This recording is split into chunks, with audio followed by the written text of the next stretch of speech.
నూతన జీవితంలో దేవుడు ఆ సంవత్సరం కాలం గతించిపోయింది. సంవత్సరం అంతా తన పనులు తన పరిచర్యలో దేవుడు మమ్మల్ని వాడుకున్నందుకు నేను చాలా కృతజ్ఞతలు చెల్లించుకుంటున్నాను. మా జీవితంలో మా గర్భఫలం కొరకు మీ అందరూ ప్రార్థన చేయండి.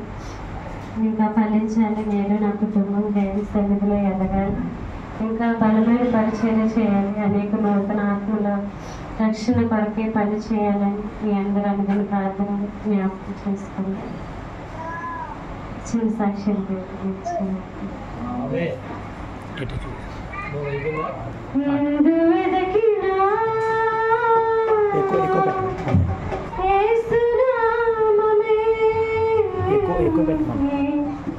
ఎటు